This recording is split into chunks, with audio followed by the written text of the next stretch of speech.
Electoral bond India രാജ്യം കണ്ട ഏറ്റവും വലിയ അഴിമതി എന്ന് പറയുന്നത് തെറ്റാണെന്നും അത് ലോകം ഇന്നേ വരെ കണ്ട ഏറ്റവും ബ്രഹ്മാണ്ഡക്കൊള്ളയാണെന്നും പറയുന്നത് രാഹുൽ ഗാന്ധി അല്ല, നമ്മുടെ ധനമന്ത്രിയുടെ പ്രിയങ്കരനായ ഭർത്താവ് പരകാല പ്രഭാകരനാണ്. ആ ഭരണഘടനാ വിരുദ്ധ ഉടായ്പിലൂടെ BJPക്ക് കൈപ്പണമായി കോടികൾ തള്ളി റെഡ്ഡി മാറ്റിപ്പറഞ്ഞ ദുരൂഹവാക്കുകൾക്കപ്പുറം പൈസയുടെ തെളിവില്ലെങ്കിലും റോസ് അവന്യൂ കോടതിയിൽ നിന്നും തിഹാറിലേക്ക് പോയപ്പോൾ കെജ്രിവാൾ വായിക്കാൻ ചോദിക്കുന്നത് മൂന്നേ പുസ്തകങ്ങളാണ്. ഒന്ന് രാമായണം, 2 ഭഗവത്ഗീത, 3 രാജ്യത്തിന്റെ പ്രധാനമന്ത്രിമാർ അവരുടെ നയങ്ങൾ, നയംമാറ്റം, രാഷ്ട്രീയ വഴിത്തിരിവുകൾ പറയുന്ന ഒരു പുസ്തകം ഹൗ പ്രൈം മിനിസ്റ്റേഴ്സ് ഡിസൈഡ്. അതിലൊരു അധ്യായം അടിയന്തരാവസ്ഥയുടെ തിരിച്ചടിക്ക് ശേഷം പെരുമഴയത്ത് ഒരു ആനപ്പുറത്തേറി രാജ്യത്തിന്റെ ദുർഗാമുഖം ഇന്ദിരാഗാന്ധി കൊടുങ്കാറ്റായി തിരിച്ചു വന്ന രാഷ്ട്രീയ സ്ട്രാറ്റജിയാണ്. വെറുതെ വായിക്കാൻ കുറച്ച് പുസ്തകം എന്നതിനപ്പുറം ആ 3 ഗ്രന്ഥങ്ങളിൽ തെളിയുന്നുണ്ട് കെജ്രിവാളിന്റെ പൊളിറ്റിക്കൽ വഴിയത് രാജ്യദ്രോഹി, പാകിസ്ഥാൻ, അർബൽ നക്സൽ എന്നൊക്കെയുള്ള ക്ലീഷേ വ്യാജോക്തികളിൽ കാവ്യരാഷ്ട്രീയ വക്താക്കൾ റദ്ദാക്കാൻ നോക്കിയാൽ 10 മടങ്ങ് ശക്തിയിൽ തിരിച്ചടിക്കുന്ന പൊളിറ്റിക്കൽ ഫിലോസഫിയാണ്. ഭാരത് മാതാ ഇൻകുലാബ് ആരവങ്ങളിൽ ഹനുമാനും ബജറംഗ് ബലിയും പറഞ്ഞ പ്രാർത്ഥനാപരിത മുഖവുരയിൽ ദായി നാപ്പിന്റെ ആസ്ഥാനത്ത് രാജ്യം കണ്ടത് വാക്കുകളുടെ ഭയം തീണ്ടാത്ത ഒരു തീപിടുത്തമാണ്, ഒരു കടന്നാക്രമണം.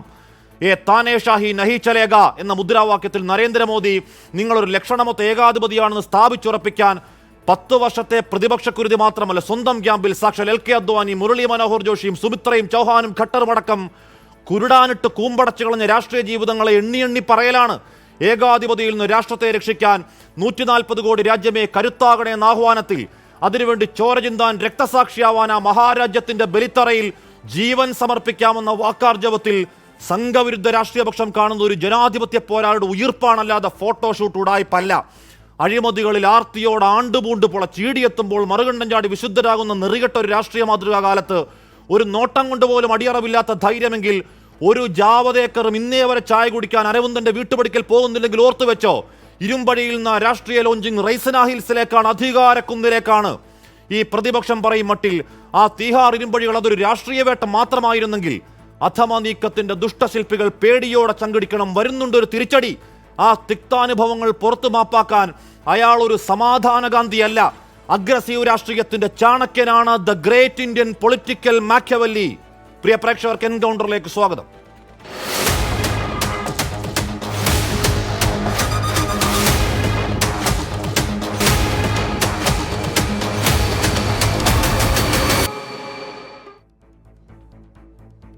ശ്രീ വസന്ത് സിറിയക്, ശ്രീ VP ശിവനാഭൻ, ശ്രീ വിനോദ് മാത്യു, ശ്രീ ആനന്ദ് കൊച്ചുടി എന്നിവർ ചർച്ചയിൽ. ആദ്യം ഞാൻ ശ്രീ VP ശിവനാഭൻ. ശ്രീ ശിവനാഭൻ, എന്തൊരു ഡെയറിംഗ് അറ്റാക്കാണ്. അഴിമതിക്കാരെ മൊത്തം പാർട്ടിയിൽ എത്തിച്ച് വിശുദ്ധരാക്കി മുഖ്യമന്ത്രിയും ഡെപ്യൂട്ടി മുഖ്യമന്ത്രിയുമാക്കി അഴിമതിക്കെതിരെ പറഞ്ഞ് രാജ്യത്തെ ബെവ്കൂഫ് ആക്കല്ലേ എന്ന് പറഞ്ഞാൽ മണ്ടന്മാരാക്കല്ലേ എന്നൊക്കെയാണ്.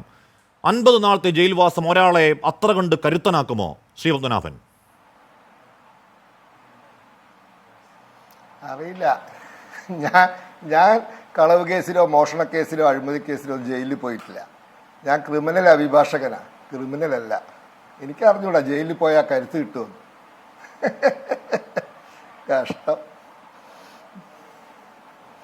അത്രയേ ഉള്ളൂ. ഇന്നലെ മുതൽ വരുന്ന BJPയുടെ വക്താക്കൾക്കൊരു ചിരിയാണല്ലോ ശിവനാഭൻ. അതൊരു എന്തോ ഒരു പേടിച്ച ചിരി പോലെ തോന്നുന്നതാണോ? പറയാ അതിന്റെ കാരണം പറയാം. ഇന്ന് കേരളത്തിലെ പ്രമുഖനായൊരു പത്രപ്രവർത്തകൻ 12 ദിവസത്തെ ബംഗാൾ സന്ദർശനം കഴിഞ്ഞ് തിരിച്ചെത്തിയിട്ട് എന്നെ വിളിച്ചു. ഞാൻ പേര് പറയില്ല, കാരണം പറഞ്ഞാൽ താങ്കൾക്കൊക്കെ പച്ചവെള്ളം പോലെ അറിയുന്ന ആളാണ്. അങ്ങൊരു ബംഗാൾ 12 ദിവസം ഉണ്ടായിരുന്നു. സന്ദേശ് കാലി ഉൾപ്പെടെയുള്ള സ്ഥലങ്ങളിൽ പോയി, ഒറീസയുടെ ചില ഭാഗങ്ങളിൽ പോയി. അദ്ദേഹം എന്നോട് കാര്യങ്ങളൊക്കെ പറഞ്ഞു. അദ്ദേഹം നിങ്ങളെയൊക്കെ പരിഹസിക്കുക. ഈ കേരളത്തിലെ ചാനലിൽ ഇരുന്ന് അരവിന്ദ് കെജ്രിവാൾ വന്നു, BJP പൊളിഞ്ഞു എന്ന് പറയുന്ന നിങ്ങളെയൊക്കെ പുച്ഛിക്കുകയും പരിഹസിക്കുകയും ചെയ്യുകയാണ് അദ്ദേഹം. അത് കേട്ടിട്ടാണ് ഞാനിപ്പോൾ ചിരിക്കുന്നത്. അല്ല, ഞങ്ങളെയൊക്കെ പുച്ഛിക്കുകയും പരിഹസിക്കുകയും അങ്ങോട്ട് രഹസ്യമായി പുച്ഛിക്കുകയും ചെയ്യുന്ന ആളുടെ രഹസ്യമല്ലേ താങ്കളോട് പറയുന്നതല്ലേ? താങ്കളെ സൂചിപ്പിക്കാനാണെങ്കിലോ അല്ലെങ്കിൽ താങ്കൾക്ക് അയാളുടെ പേര് പറയാം. ആയിക്കോട്ടെ. അരവിന്ദ് കെജ്രിവാൾ തന്നെ സമ്മതിച്ചു കഴിഞ്ഞു. മോഡി റിട്ടയർ ചെയ്യൂലേ? 75 വയസ്സായാലെന്നാണ് ചോദിക്കുന്നത്. പ്രധാനമന്ത്രി ആയിട്ടല്ലേ റിട്ടയർ ചെയ്യുള്ളൂ. This is A lost war for the opposition. 284 seat ഉള്ളിൽ കയറി കഴിഞ്ഞു. ഇനി ഒരു 200 ചില്ലാന സീറ്റും കൂടി ഉണ്ട്. ഞങ്ങൾ ജയിക്കും. ഞങ്ങളെ കാര്യത്തിൽ ഒരു മാറ്റമില്ല. അബ്കി ബാർ 400 പാർ. കോൺഗ്രസിന് വലിയ ക്ഷീണം സംഭവിക്കും. അരവിന്ദ് കെജ്രിവാൾ പുറത്തു വന്നത് ഏറ്റവും കൂടുതൽ ദോഷമായി ബാധിക്കാൻ പോകുന്നത് കോൺഗ്രസിലാണ്. ഞാൻ ഡൽഹിയിലുള്ളവരായി ബന്ധപ്പെട്ടു. കോൺഗ്രസ്സുകാർ നിരാശരാണ്. അവർ പരാതി കൊടുത്തിട്ടാണ് ഈ കേസ് ഉണ്ടാക്കിയത്. എന്നിട്ടാണ് ഇത് ജയിലിൽ പോയത്. അരവിന്ദ് കെജ്രിവാൾ ജയിലിൽ പോയപ്പോൾ ഏറ്റവും കൂടുതൽ സന്തോഷിച്ചത് ഡൽഹിയിലെ കോൺഗ്രസ്സുകാരാണ്. ഇപ്പം എന്താ ചെയ്യുന്നത്? അയാളായി സഖ്യം ഉണ്ടായി തെരഞ്ഞെടുപ്പിൽ മത്സരിക്കണം. വെറുതെ അല്ല അവിടുത്തെ സംസ്ഥാന പ്രസിഡന്റ് രാജിവെച്ച് BJP ചേർന്ന്. കോൺഗ്രസിന്റെ ഡൽഹിയിലെ സംസ്ഥാന പ്രസിഡന്റ് രാജിവെച്ച് BJP ചേർന്നു. എന്താ ചെയ്യുക? ഈ പ്രശ്നം അതാണ്. ഈ ആപ്പുമായിട്ടുള്ള സഖ്യമാണ്. പഞ്ചാബിൽ സഖ്യമല്ല, ഡൽഹിയിൽ സഖ്യമാവാൻ. അപ്പോൾ ആപ്പിന് ശക്തി ഉള്ളവർക്ക് സഖ്യം വേണ്ട. ആപ്പിന് ശക്തി പോരാ BJPയെ നേരിടാൻ. കാരണം പഞ്ചാബിൽ BJP ഇല്ലല്ലോ, അപ്പോൾ സഖ്യം വേണ്ട. ഡൽഹിയിൽ BJP ഉള്ളതിനെ കൊണ്ട് സഖ്യം വേണം. തട്ടിപ്പ് ഉടായ്പ പരിപാടിയാണ് ഇത്. ഡൽഹിയിലെ കോൺഗ്രസ്സുകാർ നിരാശ. ഇവിടെ സന്ദേശ് കാലിയിൽ ആ ലൈംഗിക പീഡന പരാതിയൊക്കെ BJPയുടെ നിർദ്ദേശപ്രകാരം കൊടുത്താണെന്നൊരു BJP നേതാവിന്റെ വെളിപ്പെടുത്തലൊക്കെ പുറത്തു വന്ന് സന്ദേശ് കാലിയൊക്കെ പൊട്ടിപ്പൊളിഞ്ഞ് കാട്ടിക്കേറിയിട്ടും അവിടെ പോയി സന്ദർശിച്ച് അങ്ങയോട് ഞങ്ങളെ പരിഹസിച്ച മുതിർന്ന മാധ്യമപ്രവർത്തകൻ അങ്ങയുടെ പാർട്ടി പത്രത്തിൽ ആരെങ്കിലും ആണോ എന്ന് എനിക്കറിയില്ല. എന്താണ് ആവട്ടെ ആവാതിരിക്കട്ടെ. ഇവിടെ അരവിന്ദ് കെജ്രിവാൾ ഒരു പൊളിറ്റിക്കൽ നറേറ്റീവ് മുന്നോട്ട് വെക്കുകയാണ്. 75 വയസ്സിൽ എന്ന് പറഞ്ഞാൽ 75 വയസ്സെന്ന മോദി തന്നെ പറഞ്ഞ നിയമപ്രകാരം 2019 LK അദ്വാനി, മുരളി മനോഹർ ജോഷി, കൽരാജ് മിശ്ര, കോഷിയാരി, ഖണ്ഡൂരി, ശാന്തകുമാർ, ഹുക്കുംദേവ് നാരായണദേവ്, ശത്രുഘ്നൻ സിൻഹ ഒതുക്കിക്കൂട്ടിയവർക്ക് കയ്യും കണക്കുമുണ്ടോ? ആ നിയമം മോദി താങ്കൾക്ക് ബാധകമാണോ? താങ്കൾക്ക് ബാധകമാണെങ്കിൽ താങ്കൾ മാറിയാൽ താങ്കൾ വോട്ട് ചോദിക്കുന്ന അമിത്ഷായ്ക്ക് വേണ്ടിയല്ലേ എന്ന് കെജ്രിവാൾ ചോദിക്കുന്നത് മോദി മാറും എന്ന് കരുതിയല്ല. മോദിക്ക് ഗ്യാരണ്ടിയിൽ വിശ്വസിച്ച് വോട്ട് ചെയ്യുന്നവർ അങ്ങനെ വോട്ട് ചെയ്യരുതെന്നൊരു നറേറ്റീവ് ഉണ്ടാക്കുകയാണ് ശ്രീ പത്മനാഭൻ. അതുകൊണ്ടാണ് പടേന്നും അമിത്ഷായ്ക്ക് മറുപടി പറയേണ്ടി വരുന്നത്. ഇക്കാലം അത്രയും അരവിന്ദ് കെജ്രിവാളിന്റെ വാക്കുകൾക്ക് മറുപടി പറഞ്ഞിരുന്ന ആരാണ്? എന്താണ് സുധാംശു ത്രിവേദി, അമിത് മാളവ്യ തുടങ്ങിയ ആളുകൾ മാത്രം മറുപടി പറഞ്ഞെങ്കിൽ വിത്തിൻ സെക്കൻഡ്സിൽ അമിത്ഷായ്ക്ക് മറുപടി പറയേണ്ടി വരുന്നത് എന്തുകൊണ്ടാണ്? ഹാഷ്മി, 20 സീറ്റിലാണ് ഇയാൾ സീരിയസ് ആയി മത്സരിക്കുന്നത്. ഡൽഹിയിലെ 4, പഞ്ചാബിലെ 13, ഹരിയാനയിലെ 1, ഗുജറാത്തിലെ ഏതാനും ചില സീറ്റ്.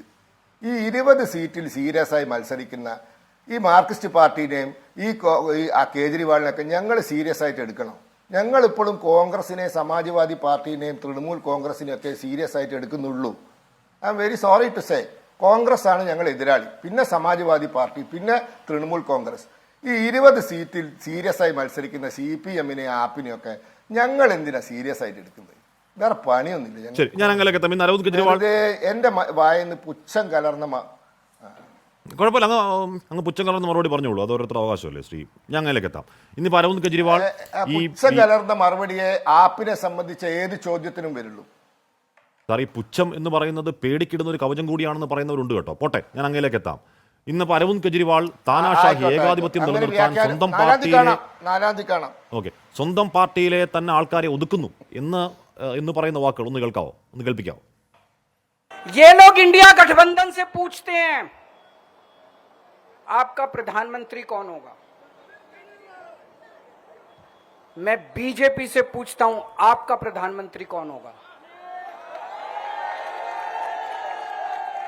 आप लोग सोच रहे होंगे केजरीवाल क्या बात कर रहा है, मोदी जी होंगे। नहीं, मोदी जी अगले साल 17 सितंबर को 75 साल के हो रहे हैं। बीजेपी के अंदर मोदी जी ने 2014 में मोदी जी ने खुद ने रूल बनाया था कि बीजेपी के अंदर जो भी 75 साल का होगा उसको रिटायर कर दिया जाएगा। अगर ये चुनाव जीत गए, इन्होंने बीजेपी का एक नेता नहीं छोड़ा।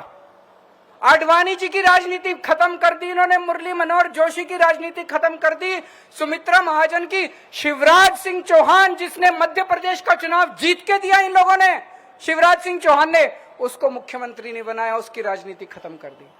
वसुंधरा राजे की जो राजनीति खत्म कर दी इन्होंने, खट्टर साहब की राजनीति खत्म कर दी, डॉक्टर रमन सिंह की राजनीति खत्म कर दी। अब अगला किसका नंबर है?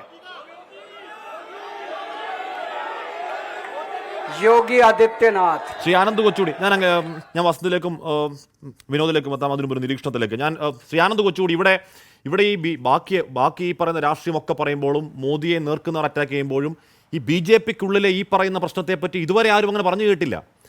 എന്നാൽ പേരെടുത്ത് പറയുകയാണ് അരവിന്ദ് കെജ്രിവാൾ, പേരെടുത്ത് പറയുകയാണ് മോദിയുടെ ഏകാധിപത്യ വഴിയിൽ തടസ്സം നിന്ന എല്ലാ നേതാക്കളുടെയും രാഷ്ട്രീയം വെട്ടി ഒതുക്കി.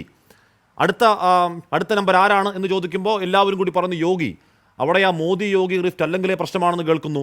ദൈനംദിന കാര്യങ്ങളിൽ ഓഫീസർമാരുടെ നിയമനത്തിൽ, DGPയുടെ നിയമനത്തിൽ, ഈ സൂര്യപ്രതാപ് ഷാഹിയുടെ ഇറക്കത്തിൽ, ശിവപ്രസാദ് ശുക്ലയുടെ കയറ്റത്തിലൊക്കെ ഈ യോഗി സിമ്പതൈസ്, ഈ മോദി ഷാ സഖ്യത്തോട് കടുത്ത അമർഷം എന്നൊക്കെ പിന്നാമ്പുറ കഥകളുണ്ട്.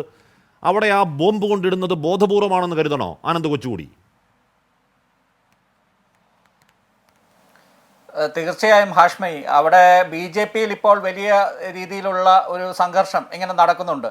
ഇത്തവണ തന്നെ കുറേ MP-മാരുടെ ടിക്കറ്റ് എന്തുകൊണ്ടാണ് റദ്ദാക്കിയത് എന്ന് അവർക്ക് പോലും ഉത്തരമില്ലാത്തൊരവസ്ഥയുണ്ട്. ആരാണ് ഇത് ചെയ്യുന്നത്?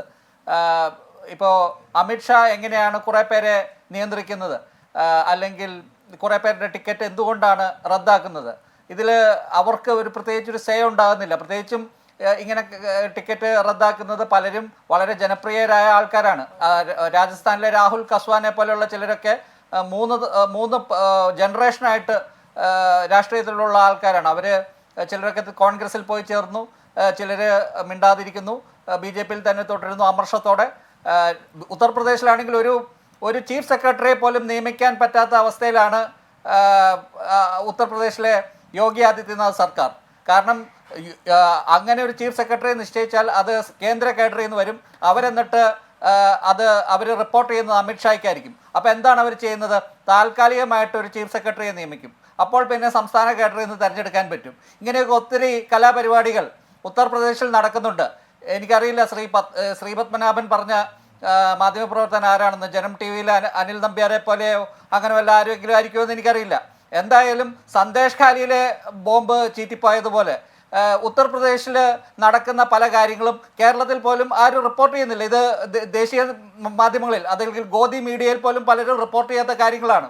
എങ്ങനെയാണ് കോൾഡ് വാർ നടക്കുന്നതെന്ന്. ഇപ്പോൾ 75 വയസ്സാകാൻ പോകുന്ന നരേന്ദ്രമോദിക്ക് 272 സീറ്റിൽ എത്തിയാൽ, കഴിഞ്ഞ തവണ 303 കിട്ടിയത്, അത് 30 സീറ്റ് കുറഞ്ഞാൽ പോലും അദ്ദേഹം 75 വയസ്സാകുമ്പോൾ RSS അദ്ദേഹത്തെ എടുത്ത് പുറത്ത് കളഞ്ഞ് മറ്റ് യോഗി ആദിത്യനാഥിനെ നിശ്ചയിക്കാനുള്ള സാധ്യതയുണ്ട്. അതുകൊണ്ടാണ് നരേന്ദ്രമോദി ഇത്രയും ഒരു ബെല്ലും ബ്രേക്കും ഇല്ലാതെ പച്ച വർഗീയത പറഞ്ഞുകൊണ്ടിരിക്കുന്നത്. കാരണം അദ്ദേഹം വിചാരിക്കുന്നത് അദ്ദേഹത്തിന് എങ്ങനെയെങ്കിലും ഈ തെരഞ്ഞെടുപ്പ് കുറുക്കി കൊണ്ടുവന്ന് കരുതണോ? കാര്യം അരവിന്ദ് കെജ്രിവാളിനെ ഇവർ മൈൻഡ് ചെയ്യുന്നേ ഇല്ല. നേരത്തെ VP ശ്രീധരൻ പറഞ്ഞ ആപ്പിനെ പറ്റി പറയുമ്പോഴൊക്കെ പുച്ഛം കലർന്ന മറുപടി മാത്രം നൽകാൻ കഴിയൂ എന്ന് പറയുന്നത് VP ശ്രീധരൻ മാത്രമായിരുന്നില്ല, BJP-യുടെ കേന്ദ്ര നേതാക്കൾ മാത്രമായിരുന്നു. എന്ന് പറഞ്ഞാൽ അരവിന്ദ് കെജ്രിവാളിന് മറുപടി നൽകുക, അമിത് മാളവിയെയും സുധാംശി ത്രിവാദിയെ പോലുള്ള നേതാക്കൾ മറുപടി നൽകിയാൽ മതി എന്നായിരുന്നു. ഇന്നിപ്പോൾ 75 വയസ്സ് പറഞ്ഞപ്പോഴേക്കും ടപ്പേന്നാണ് അമിത്ഷാ ചാടി വീണത്, അതിന് മറുപടി പറഞ്ഞത്. അപ്പോൾ കൊള്ളൻ്റെ അടുത്ത് കൊണ്ടു ആനന്ദ് കൊച്ചുകൂടി. തീർച്ചയായും ഇവിടെ ഈ കോൺഗ്രസിൻ്റെ പല നേതാക്കൾക്കും വഴങ്ങാത്ത ഒരു രാഷ്ട്രീയമുണ്ട്. അതായത് അവർ പലപ്പോഴും വളരെ ജെന്റിൽമാൻലി ആയിട്ട് വളരെ ഡീസൻ്റ് ആയിട്ടുള്ള രാഷ്ട്രീയമാണ് കളിക്കുന്നത്. അതിപ്പോൾ കേരളത്തിലാണെങ്കിലും ദേശീയ തലത്തിലാണെങ്കിലും. രാഹുൽ ഗാന്ധിക്കൊക്കെ ഒരു നിലവാരത്തിൽ താഴാൻ പറ്റാത്ത അവസ്ഥയുണ്ട്. അരവിന്ദ് കെജ്രിവാൾ ഒന്നും നോക്കാതെ കണ്ണും പൂട്ടി BJP ആക്രമിക്കുന്ന മനുഷ്യനാണ്. അദ്ദേഹത്തിന് കൃത്യമായ രാഷ്ട്രീയം, എവിടെ കുറിക്ക് കൊള്ളുന്ന, ആർക്കാണത് കൊള്ളുന്നത് എന്നൊക്കെ കണക്കുകൂട്ടി അമ്പെയ്യാനുള്ള കഴിവുണ്ട്. അദ്ദേഹം വളരെ സിമ്പിളായിട്ടുള്ള സരളമായിട്ടുള്ള ഭാഷയിൽ ഇങ്ങനെ ഒരു പ്രസംഗം നടത്തി പെട്ടെന്ന് തന്നെ അമിത്ഷായ്ക്ക് അതിനോട് പ്രതികരിക്കേണ്ടി വന്നു. കാരണം അദ്ദേഹത്തെ കൂടി ബാധിക്കുന്ന പ്രശ്നമായതുകൊണ്ടായിരിക്കാം. പക്ഷേ അദ്ദേഹത്തിന് അതിന് കൃത്യമായിട്ടുള്ള ക്ലാരിഫിക്കേഷൻ പെട്ടെന്ന് തന്നെ കൊടുക്കേണ്ടി വന്നു. കാരണം BJP-യിൽ വലിയ തോതിലുള്ള ചർച്ചയായി. അരവിന്ദ് കെജ്രിവാളിന്റെ പ്രസംഗം BJP-യിൽ മാത്രമല്ല RSS-ലും ജണ്ടേവാലിലുള്ള RSS-ന്റെ ഹെഡ്ക്വാർട്ടേഴ്സിൽ പോലും വലിയ ചർച്ചയായി എന്നാണ് ഞാൻ അറിയുന്നത്.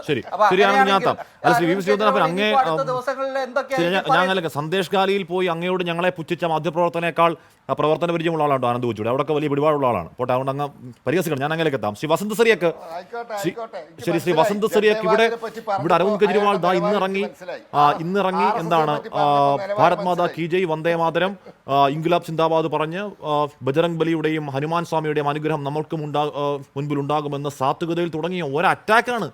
എന്ന് പറഞ്ഞാൽ ഇന്ന് പറഞ്ഞാൽ പ്രധാനമന്ത്രി മോദിക്കെതിരെ തെരഞ്ഞെടുപ്പ് കാലത്ത് ഇതുവരെ ആരും അത്തരത്തിൽ നയിക്കാത്ത നേർക്കുനേർ ഡയറക്റ്റ് അറ്റാക്ക്. അത് പാർട്ടിക്കുള്ളിലെ നേതാക്കളെ അടക്കം തലവെട്ടി മാറ്റുന്നു എന്ന ഗുരുതരാരോപണം, എന്ന് പറഞ്ഞാൽ അവരെ മുച്ചൂട് മുടിക്കുന്നു എന്ന ഗുരുതരാരോപണമടക്കം. ശ്രീ വസന്ത് സരിയക്ക് അതൊരു പ്രശ്നം എന്താണെന്ന് അറിയാമോ? മോദി രാഹുൽ അല്ലെങ്കിൽ രാഹുൽ മോദി എന്ന ഏറ്റുമുട്ടലിൽ നിന്നും ഈ ദിവസം മുതൽ കെജ്രിവാൾ മോദി എന്ന ഏറ്റുമുട്ടലിലേക്ക് കാര്യങ്ങൾ പോയി. നിങ്ങൾ സന്തുഷ്ടരാണോ അതിൽ, വസന്ത് സരിയക്ക്? അല്ല ശ്രീ ഹാഷ്മി, അതിൽ യാതൊരു പ്രശ്നമില്ലെന്നേ. ഞങ്ങൾ ഇൻക്ലൂസീവ് പൊളിറ്റിക്സിന്റെ ആൾക്കാരാണ്. സ്വാഭാവികമായും അത് പാർട്ടിക്കുള്ളിലാണെങ്കിലും മുന്നണിക്കുള്ളിലാണെങ്കിലും മോദി വേഴ്സസ് രാഹുൽ തന്നെയാണ് ഈ രാജ്യത്തിന്റെ മൂഡ് എന്നതിൽ യാതൊരു സംശയവും വേണ്ട. അവിടേക്ക് കേജ്രിവാൾ കൂടി കടന്നു വന്നാൽ ശ്രീ രാഹുൽ ഗാന്ധിയുടെ കരങ്ങൾക്ക് ശക്തി പകരാൻ, അതർവൈസ് ഇന്ത്യ ബ്ലോക്ക്, രാഹുൽ ഗാന്ധിയുടെ കരങ്ങൾ എന്നുള്ള വാക്ക് മാറ്റിവെക്കാം, ഇന്ത്യ ബ്ലോക്കിന് ശക്തി പകരാൻ, അഴിമതി വിരുദ്ധ പോരാട്ടത്തിന്, ഏകാധിപത്യ വിരുദ്ധ പോരാട്ടത്തിന് ശക്തി പകരാൻ ആര് വന്നാലും അവരെല്ലാം സപ്പോർട്ട് ചെയ്യുക എന്നുള്ളതാണ് ഞങ്ങളുടെ നിലപാട്. കേജ്രിവാളിന് വേണ്ടി കോടതിയിൽ ഹാജരായ അഭിഭാഷകൻ ആരാണ്? മനു അഭിഷേക് സിംഗ്വിയാണ്. സിംഗ്വി കോൺഗ്രസിന്റെ ഓൺ ലീഡറാണ്. കോൺഗ്രസ് ആണ് അദ്ദേഹത്തിന് ആവശ്യമായ എല്ലാ നിയമസഹായങ്ങളും കൊടുത്തത്. നോക്കൂ, ഇന്ന് കേജ്രിവാൾ പറഞ്ഞിരിക്കുന്ന, അദ്ദേഹം തുറന്നു വിട്ടിരിക്കുന്ന രാഷ്ട്രീയ ആരോപണത്തിന് എത്രമാത്രം സത്യമുണ്ട് എന്നത് പരിശോധിക്കണ്ടേ? പെഗാസസുമായി ബന്ധപ്പെട്ട ആരോപണം വന്നപ്പോ അന്ന് രാജ്യത്തെ എല്ലാ പ്രതിപക്ഷ നേതാക്കളെയും മോദിയുടെ പെഗാസസ് യന്ത്രങ്ങൾ വേട്ടയാടുന്നു, നിരീക്ഷിക്കുന്നു എന്ന് വന്നതിനോടൊപ്പം തന്നെ അന്ന് അന്തർദേശീയ മാധ്യമങ്ങൾ കൂട്ടിച്ചേർത്തൊരു പേരുണ്ട്. നോക്കൂ, നിതിൻ ഗഡ്കരിയും എന്താണ് പറയുന്നത്, മോദിയുടെ ഒരു നിരീക്ഷണ വലയത്തിനുള്ളിലാണ്. അതായത് മോദി മന്ത്രിസഭയിൽ സാമാന്യം ഭേദപ്പെട്ട പ്രകടനം കാണിക്കുന്ന RSSന് പ്രിയങ്കരനായ, പ്രത്യേകിച്ച് RSSന്റെ നാഗ്പൂർ ആസ്ഥാനത്ത് നിന്ന് തന്നെയുള്ള നിതിൻ ഗഡ്കരിയെ അന്നേ നിരീക്ഷിക്കുന്നുവെന്ന് പെഗാസസിന്റെ സമയം തൊട്ടേ അന്തർദേശീയ മാധ്യമങ്ങൾ റിപ്പോർട്ട് ചെയ്തതാണ്. അതായത് മോദിക്ക് അനഭിബന്ധനായി വളർന്നു വരുന്ന ആരെങ്കിലും ഒരാൾ, അത് യുവമോർച്ചയിൽ ഉണ്ടെങ്കിൽ പോലും അവരെ വെട്ടിയൊടുക്കുന്ന നയമാണ് 2014 തൊട്ട് മോദി, അമിത്ഷാ, അച്യുതണ്ട് നടപ്പിലാക്കി വരുന്നത് എന്നീ സംശയം വേണ്ട. 121 കേസുകളാണ് ശ്രീ ഹാഷ്മി ED കഴിഞ്ഞ 2 വർഷം കൊണ്ട് എടുത്തിരിക്കുന്നത്. അതിൽ 115 കേസുകൾ ഈ രാജ്യത്തെ പ്രതിപക്ഷ നേതാക്കൾക്കെതിരെയാണ്. അത് പോട്ടെ, 115 കേസുകൾ പ്രതിപക്ഷ നേതാക്കൾക്കെതിരെ എടുത്തോട്ടെ. 6 കേസുകളുണ്ട്. 6 കേസുകൾ ആർക്കെതിരാ? 6 കേസിലൊന്ന് വസുന്ധര രാജ സിന്ധ്യയുടെ മകന്റെ പേര് ദുഷ്യന്ത് സിംഗിനെതിരായി കേസെടുക്കുന്നത്.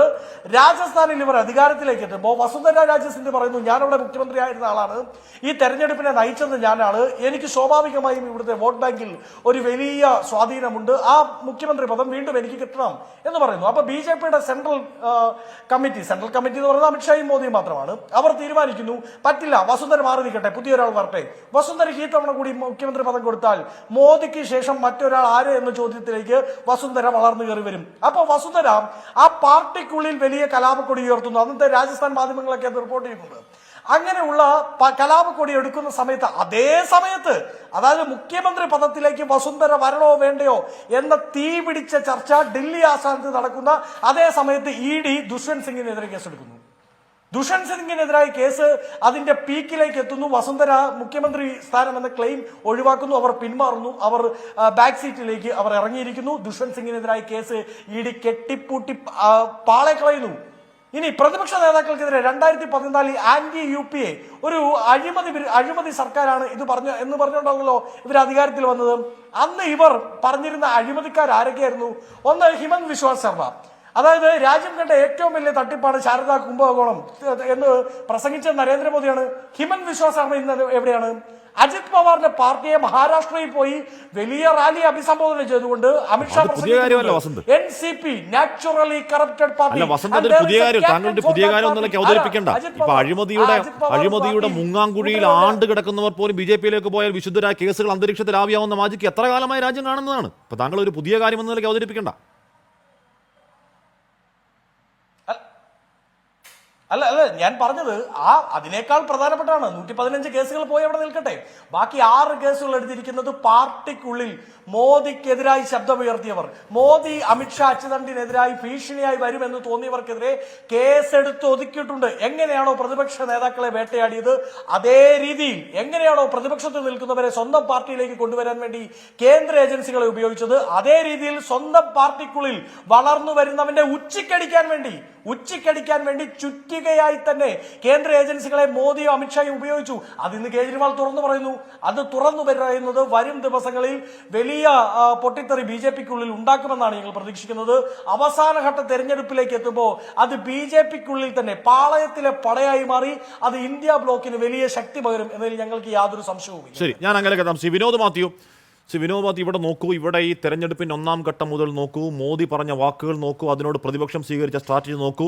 എന്ന് പറഞ്ഞാൽ പിടിവിട്ട് അങ്ങേയറ്റത്തെ പച്ചവർഗീയത. എന്താണ് ഏറ്റവും ഒടുവിൽ ഇന്ത്യൻ ക്രിക്കറ്റ് ടീമിനെ പോലും മതാടിസ്ഥാനത്തിൽ കോൺഗ്രസ് വന്നാൽ പണിഞ്ഞെടുക്കും എന്നൊക്കെയുള്ള വിടുവായത്തരത്തിന് പോലും രാഹുൽ ഗാന്ധി മറുപടി പറഞ്ഞിട്ടില്ല. ആ കുഴിച്ച കെണിയിൽ പോയി വീണിട്ടില്ല. അതെന്തുകൊണ്ടാണ് കാരണം? മോദി അറ്റാക്കിൽ നിന്ന് മാറി നിൽക്കുകയാണ് പ്രതിപക്ഷം. അവർ യഥാർത്ഥ ജീവൽ പ്രശ്നങ്ങളിലേക്ക് മാത്രം ശ്രദ്ധ കേന്ദ്രീകരിച്ച് അങ്ങനെ പ്രചരണം കൊണ്ടുപോകുമ്പോൾ വീണ്ടും മോദി സെൻട്രിക് ആക്കാൻ BJP കൊടുക്കുന്ന ആയുധം കൂടിയാകുമോ വിനോദ് മാത്യു ഇന്നത്തെ കെജ്രിവാളിന്റെ പ്രസംഗം? ഒരിക്കലുമില്ല. മോദി വിഷം ചീറ്റുന്ന ഒരു മാരക പാമ്പാണ്, നമ്മൾ കണ്ടുകൊണ്ടിരിക്കുകയല്ലേ. അപ്പം അങ്ങ് തന്നെ സൂചിപ്പിച്ചു ക്രിക്കറ്റ് ടീമിനെ പറ്റി. ഇയാളൊരു കാപട്യ വീഡിയോ നമ്മുടെ മുമ്പിലില്ലേ, നരേന്ദ്രമോദി എന്ന് പറയുന്ന ഈ വർഗീയവാദിയായ മനുഷ്യൻ, ഇന്ത്യ കണ്ട ഏറ്റവും വർഗീയവാദിയായ പ്രധാനമന്ത്രി ക്രിക്കറ്റ് കളി തോറ്റ സമയത്ത് ഡ്രസ്സിംഗ് റൂമിൽ പോയി മുഹമ്മദ് ഷമിയെ കെട്ടിപ്പിടിച്ച് തലോടി ആശ്വസിപ്പിക്കുന്ന രംഗം നമ്മൾ കണ്ടതല്ലേ, കാവട്യമായിരുന്നില്ലേ? അതേ മോദിയല്ലേ സംസാരിച്ചിട്ട് പറഞ്ഞ കോൺഗ്രസ് അധികാരത്തിൽ വന്നാൽ മത അടിസ്ഥാനത്തിൽ തെരഞ്ഞെടുപ്പ് നടത്തുന്നത്. അപ്പോൾ വർഗീയവാദിയായ മനുഷ്യൻ, ആ വർഗീയവാദിയായ മനുഷ്യൻ, ആ വിഷം ചീറ്റുന്ന മനുഷ്യന് ആന്റീവനം കൊടുത്ത് ഒതുക്കുക എന്നുള്ളത് പൊളിറ്റിക്സിൽ ഭാഗമാണ്. ആ ആന്റീവനം മനോഹരമായി കൊടുക്കാൻ കേജ്രിവാൾ ശ്രമിക്കുന്നു എന്നുള്ള ഒന്നാമത്തെ പോയിന്റ്. പിന്നെ രണ്ടാമത്തെ BJP പ്രതി വന്നത് ആദ്യം പറഞ്ഞൊരു വൃത്തികെട്ട ഡയലോഗുണ്ട്. എന്താണ് ഈ 20 സീറ്റിലാണ് കേജ്രിവാളും ആം ആദ്മിയും മത്സരിക്കുന്നത്, 20 സീറ്റിൽ മത്സരിക്കുന്ന പാർട്ടിയോടൊക്കെ ഞങ്ങൾ എന്തും മറുപടി പറയാനാണ്? കിറുക്കങ്ങാണ്ടായതാണ്, ചൂടുകൂടി കിറുക്കായി. ഇപ്പം കേജ്രിവാൾ വന്നപ്പോൾ കിറുക്ക് മൂത്ത് വട്ടായെന്ന് എനിക്ക് തോന്നുന്നു. അതായത് 5 സീറ്റ് ലോക്സഭയിൽ വെറും 5 MP-മാരുണ്ടായിരുന്ന പാർട്ടിയാണല്ലോ വർഷങ്ങൾ. അല്ലല്ല, വ്യക്തിപരമല്ല. 5 വർഷം 5 MP-മാർ 2 MP-മാരിൽ നിന്ന് 272 മാജിക് നിങ്ങളുടെ സമയത്ത് പറഞ്ഞു. നിങ്ങളുടെ സമയത്ത് പറഞ്ഞാൽ മതി.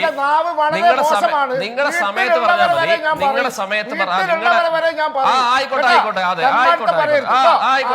അങ്ങനെയാണെങ്കിൽ നമുക്ക് ചർച്ച ചെയ്യാം. അങ്ങനെ നിയന്ത്രിക്കുക.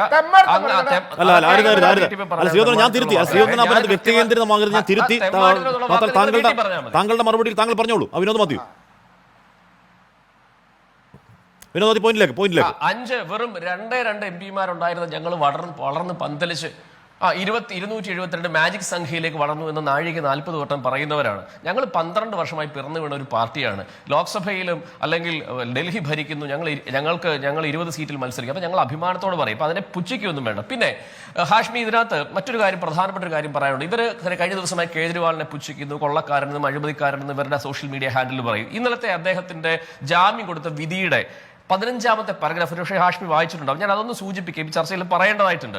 The prosecution has rightly pointed out the appellant Arvind Kejriwal had failed to appear in spite of 9 summons, first of which was issued in October 2023. This is a negative factor, but there are several other facts which are required into consideration. എന്തൊക്കെയാണെന്ന് അറിയാമോ? The Arvind Kejriwal is the chief minister of Delhi and a leader of one of the national party. No doubt serious accusations have been made, but he has not been convicted. He does not have any criminal antecedents. He is not a threat to the society എന്നാ പറഞ്ഞു വെച്ചിരിക്കുന്നത്. അതായത് ഞാൻ മനസ്സിലാക്കുന്നത്, ഞാൻ അഭിഭാഷകനാണ്, കോടതിയിൽ ജാമ്യാപേക്ഷയിൽ order വരുമ്പോൾ പ്രത്യേകിച്ച് സെഷൻസ് ഒഫൻസോ അല്ലെങ്കിൽ ജാമ്യം കൊടുക്കുന്ന വേളയിൽ പോലും ഇതൊന്നും പറയാറില്ല. ബെയിൽ ഓർഡറുകൾ ഇതൊന്നും പറയാറില്ല. ട്രയൽ പോലും, ഇതിന്റെ വിചാരണ പോലും അതിന്റെ ബാക്കി വരി വായിക്കൂ. അതിന്റെ ബാക്കി വരിയുടെ വായിക്കൂ. The investigation in the present case has remained pending since August 2022. Arvind Kejriwal was arrested as noted above on 21/3/2024. More importantly എന്ന് പറഞ്ഞാൽ ഏറ്റവും പ്രധാനം, legality and validity of the arrest itself is under challenge before this court എന്ന് പറയുകയാണ്. എന്ന് പറഞ്ഞാൽ ഈ കേസിന്റെ കാമ്പ് തന്നെ കോടതി പരിശോധിക്കാൻ പോകുന്നത് പറയണം. അതെ കോടതി അതാ ഞാൻ പറഞ്ഞ അറസ്റ്റിനെ ചലഞ്ച് ചെയ്യുന്ന പെറ്റീഷനകത്ത് ഒരു സ്വമേധയാ ജാമ്യം കൊടുക്കുന്ന വേളയിൽ കോടതി പറഞ്ഞു വെച്ചിരിക്കുകയാണ് ഇയാൾ ഒരു ആന്റിസെൻസ് ഉള്ള ആളല്ല, ഇയാൾ ഒരു ത്രെട്ട് അല്ല. ഞാൻ അതാ പറയാൻ വരുന്നത്. അപ്പൊ ഇവർ പുച്ഛിക്കുന്നല്ലോ കേജ്രിവാളിനെ. ഒരു കാര്യം മനസ്സിലാക്കണം, അതായത് ത്രെട്ട് അല്ലാത്തൊരു മനുഷ്യൻ, ഒരു കോടതി നിരീക്ഷണത്തിൽ ഈ രാജ്യത്ത് ജീവിക്കേണ്ട ഒരു മനുഷ്യൻ എന്ന് പറഞ്ഞൊരു മനുഷ്യനെ പുറത്തോട്ട് വിടുമ്പോൾ അയാൾ പ്രചരണത്തിൽ വരികയും, എന്നാൽ ഇവരെന്താ ചെയ്തിട്ടുള്ള രാജ്യം നമ്മൾ കണ്ടിട്ടുള്ളതല്ലേ? അതായത് ത്രെട്ടാണെന്ന് പറയുന്നത് ഗാന്ധി അസോസിയേഷന്റെ ഭാഗമായി ഈ സമൂഹത്തിൽ ത്രെട്ടാണെന്ന് പറയുന്ന ഗോഡ്സെ തൂക്കിക്കൊന്ന രാജ്യമായത്. ആ ഗോഡ്സെ ആരാധിക്കുകയും ആ കേസിൽ അക്യൂസ്ഡ് ആയി രൂപാന്തരപ്പെട്ട സർവർക്കറിന്റെ പ്രതിമ കൊണ്ട് പാർലമെന്റിൽ വെക്കുകയും ചെയ്തൊരു പാർട്ടിയാണ്. അപ്പം ഈ രാജ്യത്ത് ജീവിക്കണമെന്ന് കോടതി പറയുന്ന ഒരു മനുഷ്യൻ, ഒരു ആന്റിസിഡൻസും ഇല്ലാന്ന് പറയുന്ന ഒരു മനുഷ്യൻ, ഒരു തരത്തിലും ക്രിമിനൽ പശ്ചാത്തലങ്ങളില്ലാത്ത ഖാലിസ്ഥാൻ ഭീകരവാദികളുടെ പണം വാങ്ങിയ ആളാണെന്നാണ് പറയുന്നത് ലഫ്റ്റനന്റ് ഗവർണർ.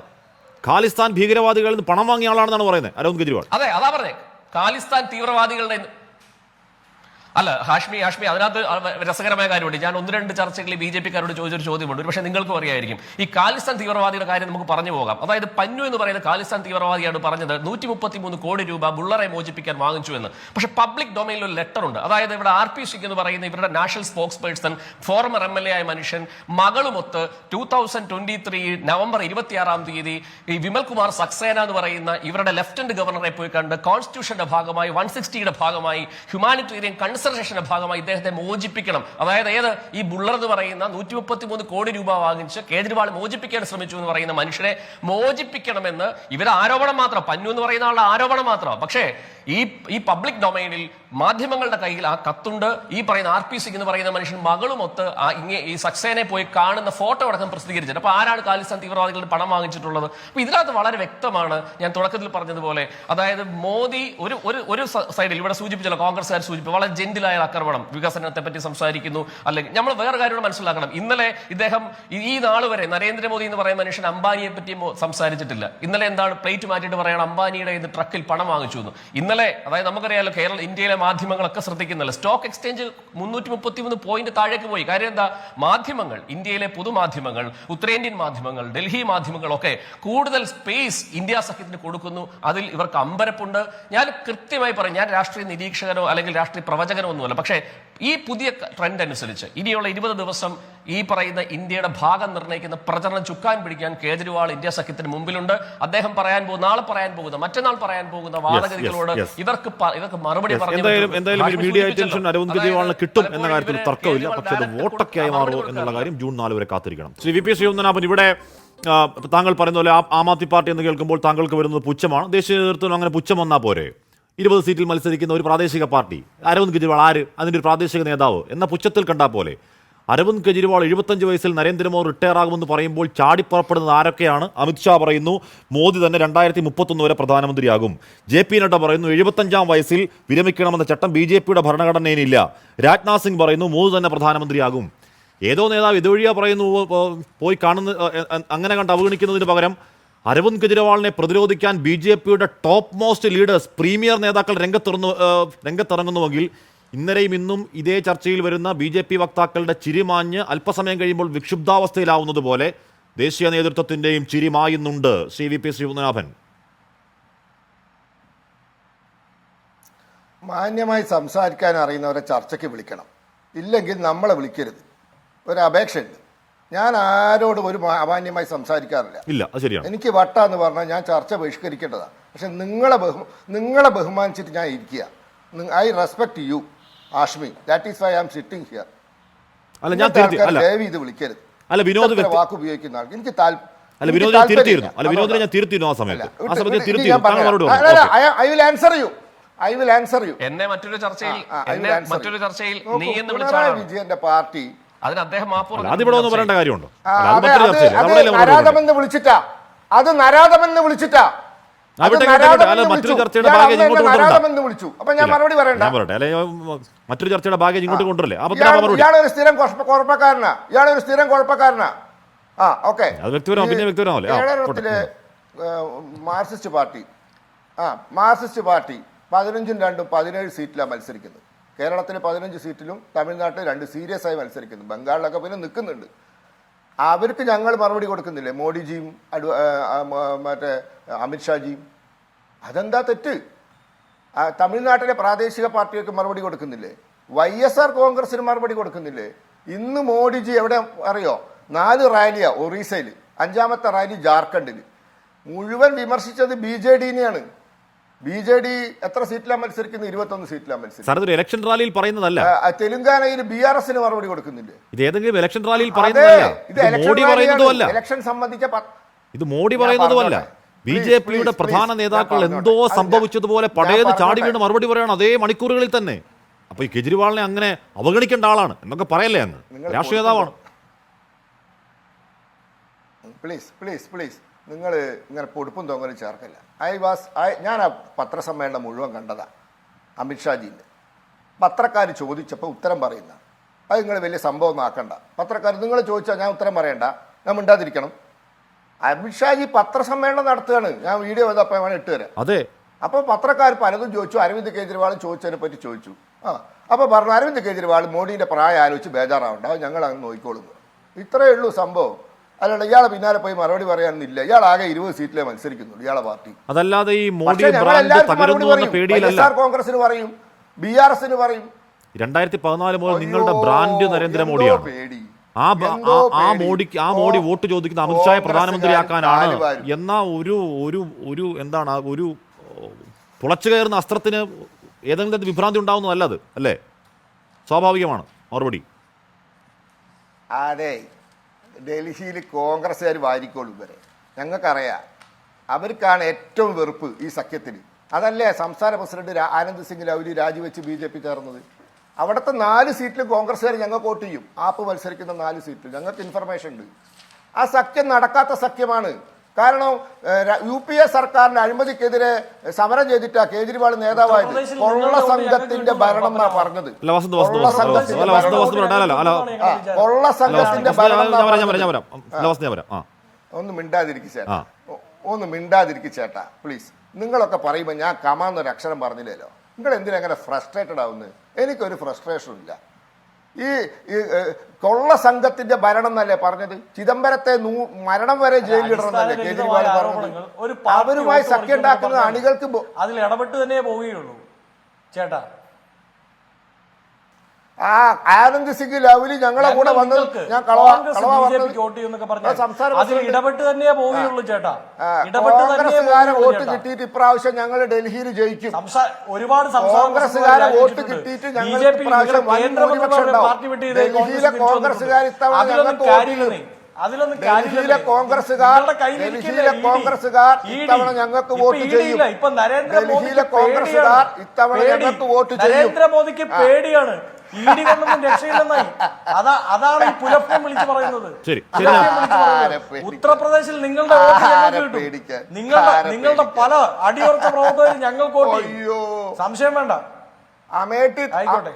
നരേന്ദ്ര ദാമോദർ ദാസ് ഭായി മോഡി എന്ന പേര് മാറ്റി നരേന്ദ്ര പേടി എന്നായില്ലേ? ഇലക്ഷൻ പ്രചരണം രാഷ്ട്രീയം പറഞ്ഞോ നിങ്ങളുടെ നരേന്ദ്ര പേടി അല്ലല്ലേ? ഇന്നത്തെ നിങ്ങളുടെ റാലിയെ പറ്റിയാ പറയുന്നത്. നരേന്ദ്രമോദി പറഞ്ഞ ഒരേ ഒരു രാഷ്ട്രീയം അവിടുത്തെ സ്ഥലങ്ങളുടെ പേര് വേറെ എന്ത് രാഷ്ട്രീയം പറഞ്ഞു? തൃശ്ശൂരിന്റെ അപ്പുറത്ത് എവിടെയാ പ്രസംഗിച്ചത്? ആർജവമുണ്ടോ? 7ാം ഒരു തവണയെങ്കിലും മോഡിയുടെ ഗ്യാരണ്ടി എന്ന് വീണ്ടും പറയോ? വീണ്ടും അതിനുള്ള ധൈര്യമുണ്ടോ? എവിടെയെങ്കിലും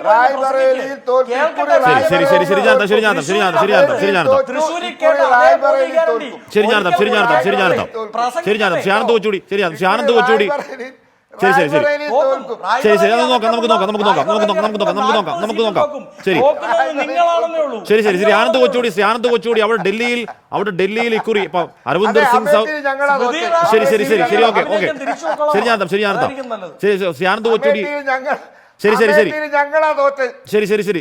ആനന്ദ് കൊച്ചുകൂടി ആനന്ദ് കൊച്ചുകൂടി അവിടെ ഡൽഹിയിൽ അരവിന്ദർ സിംഗ് ലൗലി രാജിവെച്ചു എന്നുള്ള സത്യമാണ്. പഴയ സീരിയൽ ഡയറക്ടർമാരെ രാഷ്ട്രീയ പണി ജൂൺ 4 കൊണ്ട് തീരും.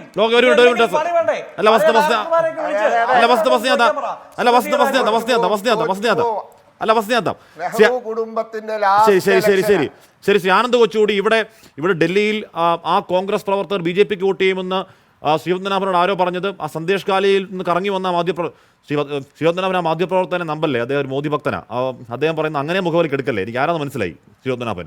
ആനന്ദ് കൊച്ചുകൂടി അപ്പോൾ ആ മാധ്യമപ്രവർത്തകൻ പറഞ്ഞതാണോ അല്ലേ? എന്തും ആയിക്കോട്ടെ, ഈ അരവിന്ദ് കെജ്രിവാൾ ഇമ്പാക്റ്റ് ഡൽഹിയിലും പഞ്ചാബിലും ഹരിയാനയിലെയും തുച്ഛം സീറ്റുകളിൽ മാത്രം ഒതുങ്ങും എന്ന BJP ആത്മവിശ്വാസത്തിന് അടിത്തറയുണ്ടോ ആനന്ദ് കൊച്ചുകൂടി? ഇല്ല, എനിക്ക് തോന്നുന്നത് അരവിന്ദ് കെജ്രിവാൾ ഈ ഒരു 50 ദിവസത്തെ ജയിൽവാസത്തോടുകൂടി അദ്ദേഹത്തിനൊരു ദേശീയ പ്രൊഫൈൽ പൂർണ്ണമായിട്ട് കിട്ടി. ഇപ്പോൾ തന്നെ അദ്ദേഹം ഒരു ദേശീയ നേതാവാണ്. ഒരു സംസ്ഥാനത്തിൽ കൂടുതൽ മുഖ്യമന്ത്രിമാരുള്ള ഒരു പാർട്ടിയുടെ നേതാവാണ്. ഒരു നാഷണൽ പാർട്ടി സ്റ്റാറ്റസ് അവർക്ക് കിട്ടിക്കഴിഞ്ഞു. ഒരു 10 വർഷത്തിനുള്ളിൽ തന്നെ അവർക്കത് കിട്ടി. അവർ പാർട്ടി വലിയൊരു പാർട്ടിയൊന്നുമല്ല. ഇപ്പോഴും കേരളം പോലെയുള്ള സംസ്ഥാനങ്ങളിലൊന്നും അവർ കടലാസിൽ മാത്രമാണുള്ളത്. പക്ഷേ എന്നാൽ പോലും അരവിന്ദ് കെജ്രിവാൾ എന്ന് പറയുന്നത് ഇപ്പോൾ ഒരു അറിയപ്പെടുന്ന വീടുകളിൽ പോലും സാധാരണ കുടുംബങ്ങളിൽ പോലും അറിയപ്പെടുന്ന ഒരു പേരായി മാറാൻ അരവിന്ദ് കെജ്രിവാളിന് കഴിഞ്ഞിട്ടുണ്ട്. ഒന്ന്, അദ്ദേഹം ദില്ലി പോലെയുള്ള ഒരു സംസ്ഥാനത്തെ മുഖ്യമന്ത്രി ആയതുകൊണ്ട് കൂടിയാണ്. അതുകൊണ്ട് തന്നെയാണ് ഈ അരവിന്ദ് കെജ്രിവാളിനെ പൂട്ടുക. പറ്റുവാണെങ്കിൽ അവർക്ക് ഈ 3 തവണ അരവിന്ദ് കെജ്രിവാളിനോട് ദില്ലിയിൽ തോറ്റു, 4ാം തവണ അടുത്ത തവണ ജയിക്കാൻ പറ്റുന്ന ഒരു സാഹചര്യമില്ലെങ്കിൽ അരവിന്ദ് കെജ്രിവാളിനെ പറ്റുകയാണെങ്കിൽ ഈ ലോക്സഭാ തെരഞ്ഞെടുപ്പ് കഴിഞ്ഞ് 8 മാസത്തിനുള്ളിൽ നിയമസഭാ തെരഞ്ഞെടുപ്പ് വരുന്നുണ്ട്. അതുവരെ ജയിലിലിട്ടിട്ട് നേരിടാൻ പറ്റുകയാണെങ്കിൽ അങ്ങനെ, അല്ലെങ്കിൽ ഈ ദില്ലി സംസ്ഥാനത്ത് തന്നെ അവിടെ ഉള്ള അസംഭവമായ കാര്യമല്ല. ഇപ്പൊ എന്താണ് ഖാലിസ്ഥാൻ തീവ്രവാദികൾ പണം വാങ്ങി NIA പിടിച്ച് UAP അടിച്ചിട്ട് കഴിഞ്ഞാൽ അത്രേ ഉള്ളൂ. ചോദിക്കാനും പറയാൻ ആരും ഉണ്ടാവില്ല. ആനന്ദ് കൊച്ചുകൂടി ഇത് ചെയ്യുമോ? ഇപ്പൊ ഇ ഡി ഇറക്കി നടത്തിയ സ്ട്രാറ്റജിക് ബ്ലണ്ടറാണ് തിരിച്ചറിഞ്ഞാൽ ഇവർ ഇനി അത് ചെയ്യുമോ എന്നറിയില്ല. പക്ഷെ ചെയ്യാവുന്നതേ ഉള്ളൂ. പോസിബിലിറ്റി കിടപ്പുണ്ടോ അവിടെ? 1953 മുതൽ 93 വരെ ദില്ലിയിൽ ഒരു അസംബ്ലി ഉണ്ടായിരുന്നില്ല. അവിടെ ഒരു മുനിസിപ്പൽ കൗൺസിൽ അങ്ങനെയുള്ള വേറെ ഓൾട്ടർനേറ്റ് സിസ്റ്റങ്ങളായിരുന്നു. അപ്പോൾ അത് പോലും അസംഭവ്യമല്ല. കാരണം അരവിന്ദ് കെജ്രിവാളിന് ദില്ലി മുഖ്യമന്ത്രി എന്ന പദവിയില്ലെങ്കിൽ അദ്ദേഹം ഒന്നുമല്ലാതാകുമെന്നാണ് BJPയുടെ നേതാക്കൾ കരുതുന്നത്. അത് വേറെ കാര്യം. പക്ഷേ ഇപ്പോഴത്തെ വിഷയത്തിലേക്ക് വന്നാൽ അരവിന്ദ് കെജ്രിവാൾ എൻ്റെ അഭിപ്രായത്തിൽ രാഹുൽ ഗാന്ധിയുടെ ഒപ്പവും അല്ലാതെയും ഒക്കെ പല സംസ്ഥാനങ്ങളിലും തെരഞ്ഞെടുപ്പ് റാലികളിൽ പ്രസംഗിക്കാൻ പോകും. ഇപ്പോൾ ഗുജറാത്തിലൊക്കെ തെരഞ്ഞെടുപ്പ് കഴിഞ്ഞു. പക്ഷേ അദ്ദേഹത്തിന് ഹരിയാനയിൽ ഒരു സീറ്റിലാണ് ആം ആദ്മി പാർട്ടി മത്സരിക്കുന്നത്, കുരുക്ഷേത്ര സീറ്റിൽ മാത്രം. പക്ഷേ അവിടെ 9 സീറ്റുകളിലും അദ്ദേഹം പോയി. അവിടെ അദ്ദേഹത്തിന് ഹോം സ്റ്റേറ്റ് എന്ന് പറയുന്നത് ശരിക്കും ഹരിയാനയാണ്. അവിടെ 9 ബാക്കിയുള്ള മണ്ഡലങ്ങളിലും പോയി അദ്ദേഹത്തിന് പ്രസംഗിക്കാൻ ഒരു തടസ്സവുമില്ല. പഞ്ചാബിൽ അപ്പുറത്ത് കോൺഗ്രസ് ആം ആദ്മി പാർട്ടിയും തമ്മിൽ നേർക്കുനേർ മത്സരിക്കുകയാണ്. അവിടെ ഏറ്റവും വലിയ 2 പാർട്ടികൾ അവർ തന്നെയാണ്. പക്ഷേ അതൊന്നും ഒരു തടസ്സമല്ല. തൊട്ടപ്പുറത്തുള്ള ഈ പഞ്ചാബിൻ്റെ ഹരിയാന ഇടയ്ക്കെടുക്കുന്ന ചണ്ഡീഗഡിൽ അവർ സഖ്യമായിട്ടാണ് മത്സരിക്കുന്നത്. ഈ അരവിന്ദ് കെജ്രിവാളിൻ്റെ ഇപ്പോൾ ഈ പുറത്തു വന്നിരിക്കുന്ന ഈ ഒരു എന്താ പറയുന്നത്, ഒരു ഹീറോ പരിവേഷത്തോടു കൂടി പുറത്തു വന്നിരിക്കുന്ന അദ്ദേഹത്തിൻ്റെ ഇമേജ് ഇന്ത്യ മുന്നണിക്ക് മൊത്തത്തിൽ ഒരു വലിയ ഊർജം പകരുന്ന ഒരു കാര്യം തന്നെയാണ്. അദ്ദേഹം ഹിന്ദി ഹൃദയഭൂമിയിൽ, പ്രത്യേകിച്ചും രാഹുൽ ഗാന്ധിക്ക് പലപ്പോഴും അദ്ദേഹത്തിന് വീഴ്ച പറ്റുന്നത് ഹിന്ദി ഹൃദയഭൂമിയിലെ സാധാരണ ജനങ്ങളെ കയ്യിലെടുക്കാൻ പറ്റാത്തതാണ്. ആ ഒരു കുറവ് പരിഹരിക്കാൻ കേജ്രിവാളിന് കഴിയും. കോൺഗ്രസിന് ഈ 2ാം നിര നേതാക്കളെ ഉയർത്തിക്കൊണ്ടുവരാൻ ഒരു ഭയമാണ്. കാരണം അവർ രാഹുൽ ഗാന്ധിയെ ഓവർ ഷാഡോ ചെയ്യുമോ, അല്ലെങ്കിൽ രാഹുൽ ഗാന്ധിയേക്കാൾ വലിയ പരിവേഷം കിട്ടുമോ എന്ന് വിചാരിച്ച് പലപ്പോഴും കോൺഗ്രസിൽ ഈ സച്ചിൻ പൈലറ്റ്, ജ്യോതിരാദിത്യ സിന്ധ്യ, ഈവൻ ശശി തരൂറിനെ പോലെ ഒന്ന് താഴ്ത്തി വെക്കുന്ന ഒരു കാര്യമുണ്ട്. പക്ഷേ അരവിന്ദ് കെജ്രിവാൾ കോൺഗ്രസിന് പുറത്തുള്ള നേതാവാണല്ലോ. അപ്പോൾ അദ്ദേഹത്തിന് കോൺഗ്രസിൻ്റെ നേതാക്കളുടെ കൂടെയോ അല്ലാതെയോ ഈ ഇന്ത്യ മുന്നണിക്ക് വേണ്ടി, ഇപ്പോൾ ഇന്ത്യ മുന്നണിക്ക് വേണ്ടി പ്രസംഗിക്കാനും നരേന്ദ്രമോദിയെ വ്യക്തിപരമായി നേർക്കുനേർ വെല്ലുവിളിക്കാനും അദ്ദേഹത്തിന് ഒരു തടസ്സവും ഉണ്ടാവില്ല. വാരണാസിയിൽ 2014 പോയി അദ്ദേഹം 2ാം സ്ഥാനം നേടിയതാണ്. അദ്ദേഹം നമ്മുടെ കെ മുരളീധരനെയൊക്കെ പോലെ ജയവും തോൽവിയും ഒക്കെ അറിഞ്ഞിട്ടുള്ള മനുഷ്യനാണ്. അദ്ദേഹത്തിന് ഇനിയിപ്പോൾ ജയിലിൽ ഇപ്പോൾ 50 ദിവസം കടന്നു കഴിഞ്ഞാൽ, നേരത്തെ ശ്രീ പത്മനാഭൻ ചോദിച്ചു ജയിലിൽ കടന്നാൽ എന്താണെന്ന്. അടിയന്തരാവസ്ഥയിൽ ജയിലിൽ കടന്ന നേതാക്കളാണ് പിന്നീട് വന്ന് ഇന്ദിരാഗാന്ധിയെ തോൽപ്പിച്ചതും. അവർക്ക് ആ ജയിലിൽ കടന്ന 18 മാസമുണ്ടല്ലോ, അത് കൊടുത്ത ഒരു ഊർജ്ജമുണ്ട്. ആ ഊർജ്ജം 50 ദിവസം കൊണ്ട് കേജ്രിവാളിന് കിട്ടിയിട്ടുണ്ട്. അദ്ദേഹം ഇനി പുറത്തു വന്ന കേജ്രിവാൾ മുൻപുണ്ടായിരുന്ന കേജ്രിവാൾ ആയിരിക്കില്ല.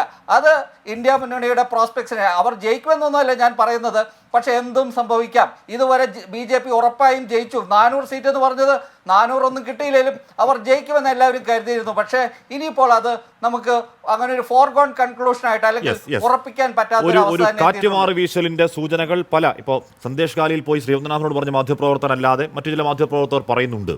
ശ്രീ വസന്ത് സിറിയക്ക് ഇവിടെ ഇപ്പോൾ ഡൽഹിയിലുള്ള മാധ്യമപ്രവർത്തകനായ അനുജനായ ഒരു ധനേഷ് രവീന്ദ്രൻ ഇപ്പോൾ ഒരു ഫേസ്ബുക്ക് പോസ്റ്റ് ഇട്ടായിരുന്നു. ഞാൻ എൻ്റെ ഫോൺ ഓഫ് ആയിപ്പോയി, അത് വായിക്കാൻ പറ്റുന്നില്ല.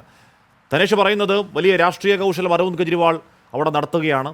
മോദിക്ക് ശേഷം ആര് എന്ന ചോദ്യം അവിടെ ഉയർത്തുകയാണ്. യോഗിയെ ഒതുക്കാൻ ശ്രമിക്കുന്നു എന്ന് പറയുകയാണ്.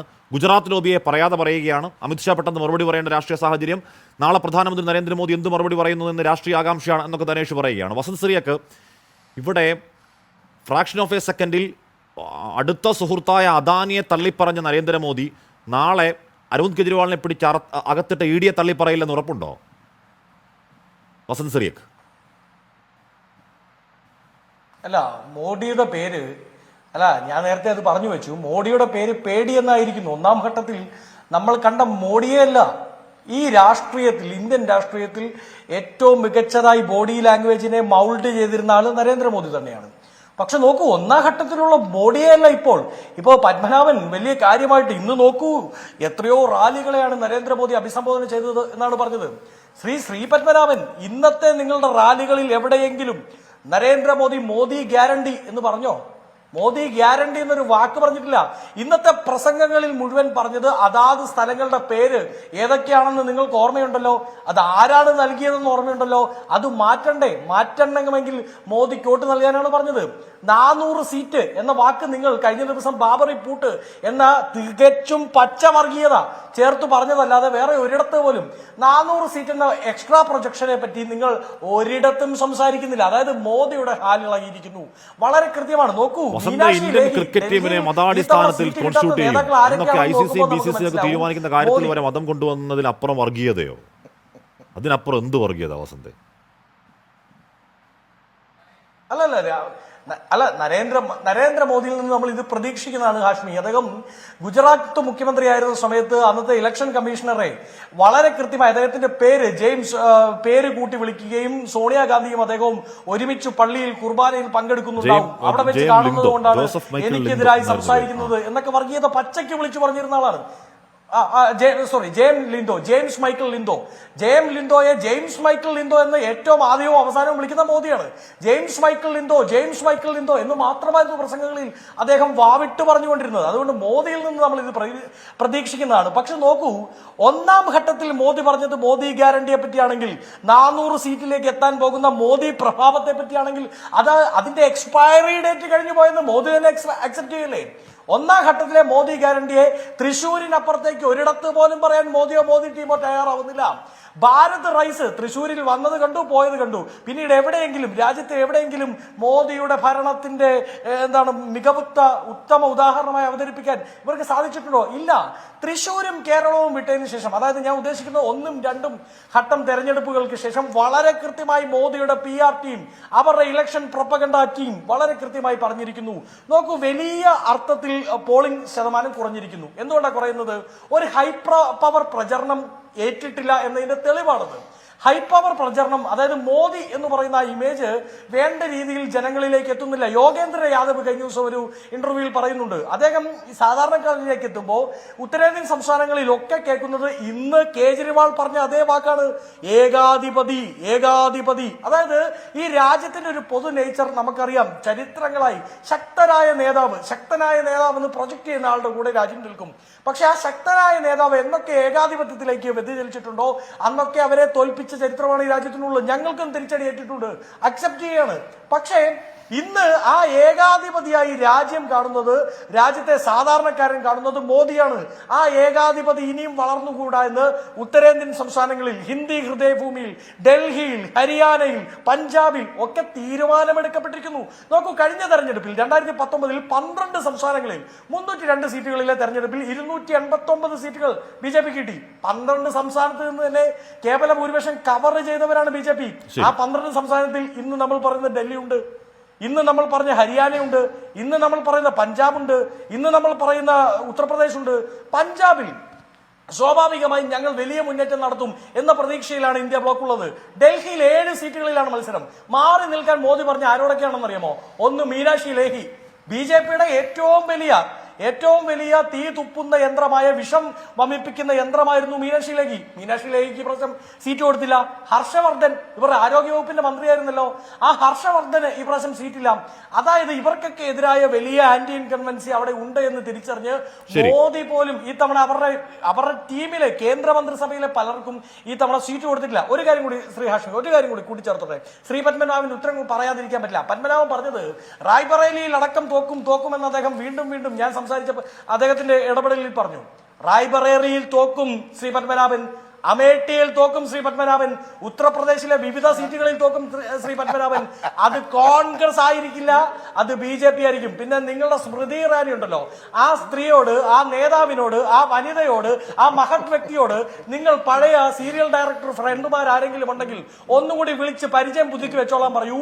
ജൂൺ 4-ാം തീയതി കൊണ്ട് അവരുടെ രാഷ്ട്രീയ പണി അത് അവസാനിക്കപ്പെടും. അവർക്ക് മറ്റെന്തെങ്കിലും പണി വേണമല്ലോ. അതുകൊണ്ട് വളരെ കൃത്യമായി അവരോട് സീരിയൽ ഡയറക്ടർമാരെയൊക്കെ വിളിച്ച് അഭിനയത്തിലേക്ക് തിരിച്ചു പോകാൻ എന്തെങ്കിലും വഴിയുണ്ടോ എന്ന് നോക്കാൻ ശരി, ശ്രീ വിനോദ് മാത്യു, ഇവിടെ ഇവിടെ നോക്കൂ, കോൺഗ്രസിന്റെ മാനിഫെസ്റ്റോയിൽ എക്കണോമിക് റീഡിസ്ട്രിബ്യൂഷൻ എന്ന് പറഞ്ഞാൽ സമ്പത്തിന്റെ നീതിപരമായ ന്യായപരമായ പുനർവിതരണം എന്ന ഒരു വലിയ സാമ്പത്തിക ആശയം, ലോകം ഒന്നാകെ നൽകുന്ന വലിയൊരു സാമ്പത്തിക ആശയത്തെ നരേന്ദ്രമോദി വ്യാഖ്യാനിച്ചത് എങ്ങനെയാണ്? നിങ്ങളുടെ മംഗല്യസൂത്രം താലിമാല പൊട്ടിച്ചെടുത്ത് മുസ്ലിങ്ങൾക്ക് കൊടുക്കാൻ പോകുന്നു എന്നാണ് വ്യാഖ്യാനിച്ചത്. അരവിന്ദ് കെജ്രിവാൾ ഇന്നീ പറഞ്ഞ മോദിക്കെതിരെ പറഞ്ഞ വാക്കുകൾ മോദി നാളെ എങ്ങനെ വ്യാഖ്യാനിക്കാൻ പോകുന്നു നാളെ അറിയാം. ശ്രീ വിനോദ് മാത്യു. തീർച്ചയായിട്ടും അദ്ദേഹം അത് തീർച്ചയായിട്ടും അതിൻ്റെ മറ്റൊരു തലത്തിലായിരിക്കും എല്ലാ വിഷയത്തിലെയും വ്യാഖ്യാനിക്കുക എന്നുള്ളത് ഇപ്പം എനിക്ക് മുമ്പ് സംസാരിച്ച കോൺഗ്രസിൻ്റെ പ്രതിനിധി പറഞ്ഞു വെച്ചു. ഒന്ന് രണ്ട് കാര്യത്തിൽ മറുപടി പറയണം. ലവ്ലി എന്ന് പറയുന്ന ഡൽഹിയിലെ PCC അധ്യക്ഷൻ ബി ജെ പിയിൽ പോയി നാഴിക 40 വട്ടം BJP പ്രതിനിധി പറഞ്ഞു, സാർ 2017 നിങ്ങളിലേക്ക് വന്നൊരു മനുഷ്യനാണ് ഈ പറയുന്ന ആനന്ദ് ലവ്ലി. നിങ്ങൾ പിന്നെ അദ്ദേഹത്തെ ഛർദ്ദിച്ചു. അദ്ദേഹം അവിടെ നിന്ന് ഇറങ്ങിയിട്ടിട്ട ട്വീറ്റ് എന്ന് പറയുന്നത് ഞാൻ BJPക്ക് മിസ്ഫിറ്റ് ആണെന്നും പറഞ്ഞാണ് അദ്ദേഹം പോയത്. അദ്ദേഹം പോകാൻ കാരണം എന്താണ്? 31 വർഷമായി കോൺഗ്രസിൽ നിന്ന് എനിക്ക് യാതൊരു തരത്തിലുള്ള പ്രാധാന്യവും കിട്ടിയില്ല എന്ന് പറഞ്ഞാൽ അദ്ദേഹം നിങ്ങളിലേക്ക് വന്നത്. നിങ്ങളെ വന്നിട്ട് 7 മാസം കഴിയുമ്പോൾ നിങ്ങൾ തന്നെ ഛർദ്ദിച്ചിട്ടു. നിങ്ങൾ ശ്രദ്ധിച്ചിട്ട സാധനം നിങ്ങൾ തന്നെ ഇപ്പോൾ വിഴുങ്ങുന്നു എന്ന് മാത്രമല്ല. അതുകൊണ്ട് അദ്ദേഹത്തിന് പോയി എന്ന് പറഞ്ഞ് അത് എപ്പോഴാണ് പോയെ? ഇലക്ഷൻ്റെ കാൻഡിഡേറ്റ്ഷിപ്പ് വന്നതിന് ശേഷം കനയ്യകുമാറിന് സീറ്റ് കൊടുത്തതിന് ശേഷം, കനയ്യകുമാർ മത്സരിക്കാൻ വെച്ച മണ്ഡലത്തിൽ സ്ഥാനാർത്ഥി മോഹിയായിരുന്നു, സീറ്റ് മോഹിയായിരുന്നു ലവ്ലി. അദ്ദേഹത്തിന് ആ സീറ്റ് കിട്ടാതെ വീണ്ടും നിങ്ങളിലേക്ക് നിങ്ങൾ എടുത്തോളൂ. പിന്നെ മറ്റൊന്ന് പറയുന്നത് ഹാഷ്മി, ഞാൻ ഒരു വളരെ പ്രധാനപ്പെട്ട ചോദ്യം ചോദിക്കാം. നമ്മൾ ഈ ചർച്ച തുടങ്ങുന്ന എപ്പോഴാണ്? കേജ്രിവാളിനെ അറസ്റ്റ് ചെയ്ത് 50 ദിവസങ്ങൾക്ക് മുമ്പ് അറസ്റ്റ് ചെയ്ത സമയം മുതലാണ് ഈ ചർച്ച കേരളത്തിലും ഇന്ത്യയിലും ആരംഭിക്കുന്നത്. പക്ഷെ ഞാനൊരു കാര്യം ചോദിക്കട്ടെ, ഈ മെയ് 11-ാം തീയതി ഈ കേജ്രിവാൾ എന്ന് പറയുന്ന മനുഷ്യൻ ജയിലിൽ നിന്നിറങ്ങി ഹനുമാൻ സ്വാമിയെ പോയി കണ്ട് BJPക്കെതിരെ പാർട്ടി ആസ്ഥാനത്ത് വന്ന് ഇങ്ങനെ പ്രസംഗിക്കുമെന്ന് ഞാനോ ഹാഷ്മിയോ ഇവിടെ ഇരിക്കുന്ന ആരെങ്കിലും കരുതിയിട്ടുണ്ടോ? ഏതെങ്കിലും ജനം കരുതിയിട്ടുണ്ടോ?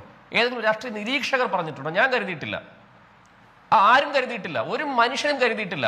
അത്ഭുതമല്ലേ സംഭവിച്ചിരിക്കുന്നത്? നിങ്ങൾ നോക്കൂ, നമ്മളൊക്കെ കരുതി വെച്ച എന്താണ്?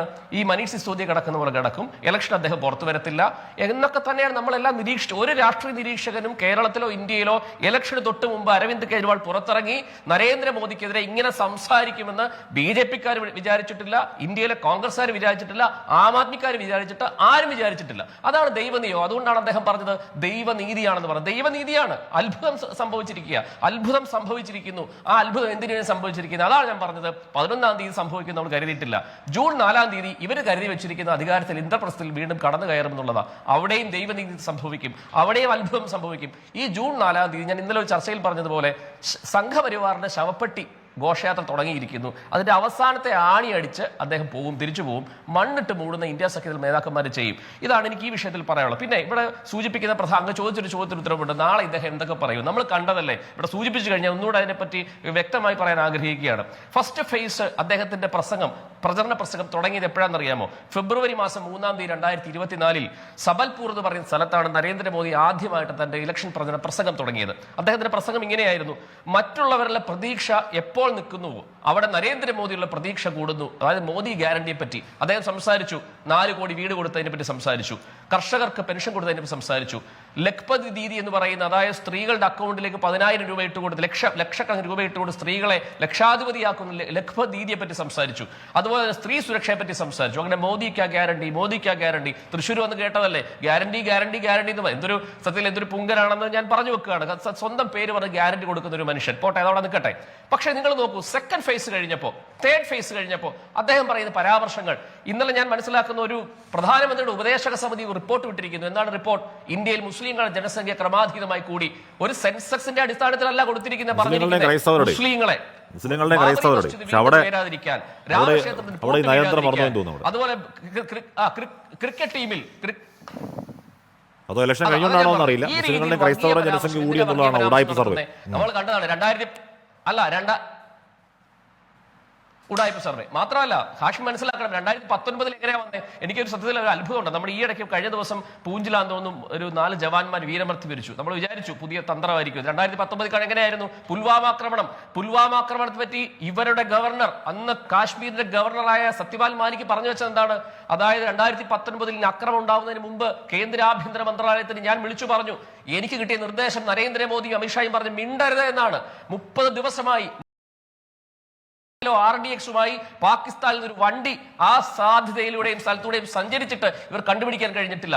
ഇന്നും ഞാൻ ഓൺ ചെയ്യുന്നു, ഇന്നും അവിടെ മരണപ്പെട്ട ധീര ജവാന്മാരുടെ കുടുംബത്തോട് ഇതിന്റെ കാരണം എന്താന്ന് പറയാൻ നരേന്ദ്രമോദിക്കും ഈ സംവിധാനത്തിന് കഴിഞ്ഞിട്ടുണ്ടോ? അപ്പൊ ഇവര് വർഗീയത കൊണ്ട് അധികാരത്തിൽ വന്നവർ 2019 വർഗീയത കൊണ്ട് ജനങ്ങളെ വിഭജിച്ചുകൊണ്ട് പാകിസ്ഥാൻ എന്ന പേര് പറഞ്ഞുകൊണ്ട് വർഗീയ പരാമർശം നടത്തിക്കൊണ്ട് ജവാന്മാരെ കുരുതി കൊടുത്ത അധികാരത്തിൽ വന്നവരാണ് ഇവർ. പിന്നെ മോദിക്ക് ഗ്യാരണ്ടി പറഞ്ഞു തുടങ്ങി, പക്ഷെ ഫേസ് ഓരോന്ന് കഴിഞ്ഞപ്പോൾ അവർക്ക് മനസ്സിലായി ഒരു ഗ്യാരണ്ടിയിലും ജയിക്കാൻ കഴിയില്ല. അതുകൊണ്ട് ജനങ്ങളെ വിഭജിക്കുന്ന വിഘടിപ്പിക്കുന്ന വർത്തമാനം പറയുന്നു.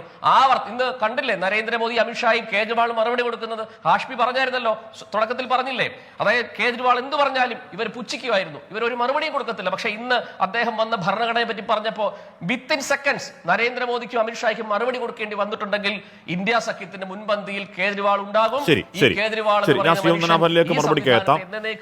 എന്ന് പറഞ്ഞാൽ അതൊരു സ്ട്രാറ്റജിയാണോ, വീണ്ടും മോദി സെൻട്രിക് ആക്കാനുള്ള സ്ട്രാറ്റജിയിലാണോ ഈ നേതാക്കൾ വന്ന് പ്രതികരിക്കുന്നത് എന്നടക്കം വരും ദിവസങ്ങളിൽ വ്യക്തമാകേണ്ടതാണ്. ശ്രീ വി പി ശിവനാഥൻ, 2014 നമ്മൾ പ്രധാനമന്ത്രി നരേന്ദ്രമോദിയുടെ പ്രസംഗങ്ങൾ ഒരുപാട് കേട്ടതാണ്. അന്നൊന്നും ഈ കോൺഗ്രസ് ജയിച്ചാൽ എന്നൊരു വാക്ക് പ്രധാനമന്ത്രി നരേന്ദ്രമോദിയുടെ വാക്കുകളിൽ വന്നതേ ഉണ്ടായിരുന്നില്ല. പ്രതീക്ഷ നഷ്ടപ്പെട്ട ഒരു സംഘം, മുച്ചൂട് മുടിഞ്ഞൊരു സംഘം എന്ന രീതിയിൽ അവഗണിച്ച് തള്ളുകയായിരുന്നുവെങ്കിൽ ഈ 2024 നോക്കൂ, പ്രധാനമന്ത്രി നരേന്ദ്രമോദിയുടെ പ്രസംഗത്തിൽ അത്രയും കോൺഗ്രസ് അധികാരത്തിലേക്ക് വന്നത് ചെയ്യും, കോൺഗ്രസ് അധികാരത്തിലേക്ക് വന്നാൽ മതാടിസ്ഥാനത്തിൽ ക്രിക്കറ്റ് ടീം ഉണ്ടാക്കും, കോൺഗ്രസ് അധികാരത്തിൽ വന്നാൽ മംഗലസൂത്രം, കോൺഗ്രസ് അധികാരത്തിൽ വന്നാൽ എന്ന് മാത്രം പറഞ്ഞുകൊണ്ടിരിക്കുന്നത്. അപ്പോൾ കോൺഗ്രസ് അധികാരത്തിൽ വരുന്ന ഒരു സിനേറിയോ സാക്ഷാൽ പ്രധാനമന്ത്രി തന്നെ കാണുന്നുണ്ടോ ശ്രീ പത്മനാഭൻ? 2019 പറഞ്ഞിരുന്നു. ഇല്ല, 2019 കോൺഗ്രസ് അധികാരത്തിൽ വന്നാൽ ഒരൊറ്റ ശകലം കാണിച്ചു തരാമോ? കേട്ടിട്ടില്ലെങ്കിൽ അത് പറ. നിങ്ങൾ കേട്ടിട്ടില്ലെങ്കിൽ ഞാൻ 2019 നരേന്ദ്രമോദിയുടെ രാഷ്ട്രീയ പ്രസംഗങ്ങൾ പലകുറി പലയാവർത്തി തെരഞ്ഞു നോക്കി. ഞാനൊന്ന് പറഞ്ഞോട്ടെ. എന്തൊരു കഷ്ടം, അത് എന്നെ പറയാൻ സമ്മതിക്കില്ല. കേട്ട് നോക്കിക്കൊണ്ട് പറഞ്ഞാണ്, ഞാൻ എന്റെ ഒരു ബോധ്യം പറഞ്ഞു. പറഞ്ഞു പൂർത്തിയാക്കും. Very bad. മൂന്ന് പേര് സംസാരിക്കുമ്പോൾ താങ്കൾ മിണ്ടാതിരുന്നില്ലേ? What is this? ഞാൻ ഇടപെട്ടതല്ല സാർ. നിങ്ങൾക്ക് വീഡിയോ വേണോ? ഞാൻ അയച്ചുതരാം. ഈ ചർച്ച കഴിഞ്ഞ് അയച്ചുതരാം. വേണ്ടാന്ന്, ഞാൻ വീഡിയോ അയച്ചുതരാം. താങ്കളുടെ ചോദ്യത്തിന് ഉത്തരം വീഡിയോ ആയിട്ട് അയച്ചുതരാം. കോൺഗ്രസ് വീണ്ടും വന്നാൽ അമിത്ഷാ പറഞ്ഞ വാക്ക് ഞാൻ റിപ്പീറ്റ് ചെയ്തുതരാം. 3ാം പാനിപ്പറ്റ് യുദ്ധത്തിൽ മറാത്തകൾ തോറ്റ അവസ്ഥയുണ്ടാവും UPA സർക്കാർ വീണ്ടും വന്നാൽ എന്ന് അമിത്ഷാ പറഞ്ഞത്. ഞാൻ പ്രധാനമന്ത്രിയുടെ കാര്യമാണ് അമിത്ഷാ ഉന്നയിച്ചത്. 3ാം പാനിപ്പറ്റ് യുദ്ധത്തിൽ പ്രധാനമന്ത്രി പറഞ്ഞിട്ടുണ്ട്. ഒക്കെ വീഡിയോ വേണേ അയച്ചുതരാം. അത് മതി. എന്തെങ്കിലും വിളിച്ചു പറയുക. What is this? അല്ല, എന്ന് പറഞ്ഞാൽ പ്രധാനമന്ത്രി ഇപ്പൊ പറയുന്നത് കോൺഗ്രസ് അധികാരത്തിൽ വന്നാൽ പോസിബിലിറ്റിയെ കുറിച്ച് മാത്രമാണ്, മറ്റൊന്നും പറയുന്നില്ല. ഒരു ഭയം പിടികൂടിയിട്ടുണ്ടോ നിങ്ങളെ? 19 ഇതൊക്കെ പറഞ്ഞിട്ടുണ്ട്. 19 പറഞ്ഞിട്ടുണ്ടെന്ന് നിങ്ങളില്ല. അന്ന് 18 3 തെരഞ്ഞെടുപ്പ് തോറ്റതാ ഞങ്ങള്, മധ്യപ്രദേശ്, രാജസ്ഥാൻ, ഛത്തീസ്ഗഡ്. അതുകൊണ്ട് ഞങ്ങൾക്കത് പറഞ്ഞേ പറ്റൂ. കാരണം കോൺഗ്രസ് വരുന്നൊരു പ്രതിനിധി വടക്കേ ഇന്ത്യയിൽ വരെ ഉണ്ടായിരുന്നു 19. കാരണം 3 തെരഞ്ഞെടുപ്പ് ഹിന്ദി ഹൃദയഭൂമിയിൽ ഞങ്ങൾ തോറ്റപ്പോൾ. അപ്പൊ ഞങ്ങൾക്കത് പറഞ്ഞേ പറ്റൂ. ഞങ്ങൾ പറഞ്ഞതാ. നിങ്ങൾ കേട്ടിട്ടില്ലെങ്കിൽ അല്ലെങ്കിൽ മറച്ചു വെക്കണ്ട, കളവ് അഭിനയിക്കണ്ട. ഒറ്റ വീഡിയോ കാണിച്ചു തരാൻ ഞാൻ അങ്ങനെ അഭ്യർത്ഥിക്കാം. ഇതൊക്കെ പറഞ്ഞതാ. ശരി, പിന്നെ അയച്ചു തന്നാൽ മതി. പക്ഷെ ഒറ്റ വീഡിയോ അയച്ചു തരണം. പ്രധാനമന്ത്രി നരേന്ദ്രമോദി 2019 കോൺഗ്രസ് അധികാരത്തിലേക്ക് വന്നാൽ എന്ന് കൃത്യമായി പറയുന്ന ഒരു വാക്ക് അയച്ചു തരണം അഭ്യർത്ഥിക്കാം. വാട്സ്ആപ്പ് നമ്പർ ഞാൻ അയച്ചു തരാം. ഞാൻ ഹായ് ഇട്ടേക്കാം. ഞാൻ ഹായ് ഇട്ടേക്കാം. ഞാൻ ഹായ് ഇട്ടേക്കാം. ഇത് കഴിഞ്ഞിട്ട് അങ്ങ് പറയൂ. അയച്ചേക്ക്. ഞാൻ അയച്ചുതരാം. പോരെ, വർഷം കഴിഞ്ഞില്ലേ? അല്ല, അത് പറഞ്ഞു കഴിഞ്ഞോ? ബാക്കി 3 പേർക്കുള്ള മറുപടി താങ്കൾ പറയാൻ വേണ്ടേ? എന്ത് പറയാൻ? അബ്കി ബാർ 400 പാർ തന്നെ പറയാൻ, വേറെ ഒന്നുമില്ല പറയാൻ. ഓക്കെ, അപ്പോൾ 400 സീറ്റ് നേടി NDA അധികാരത്തിൽ വരും. ഓക്കെ, അത് നമുക്ക് ജൂൺ 4 വരെ കാത്തിരിക്കേണ്ടതാണ്. എന്തായാലും സന്ദേശകാലിയിൽ പോയിട്ട് വന്ന മാധ്യമപ്രവർത്തകൻ പറയുന്നത് അങ്ങേക്ക് വിശ്വസിക്കാൻ തൽക്കാലം അല്ലേ? ജൂൺ 4 കാണാം. പക്ഷേ സന്ദേശകാലിയിൽ പോയി വന്ന മോദി ഭക്തനായ മാധ്യമപ്രവർത്തകൻ പറയുന്നത് മാത്രം കേൾക്കല്ലേ ശിവനാഥ്? അല്ലാതെ കുറച്ച് മാധ്യമങ്ങൾ കൂടി ചില റിപ്പോർട്ടുകളുണ്ട്. അതുകൊണ്ട് ഞാൻ ഹായ് അയക്കുന്ന കൂട്ടത്തിൽ വാട്സാപ്പിൽ അയച്ചു തരാം. Okay, thank you. എൻകൗണ്ടറിൽ പങ്കെടുത്ത 4 പേർക്കും നന്ദി.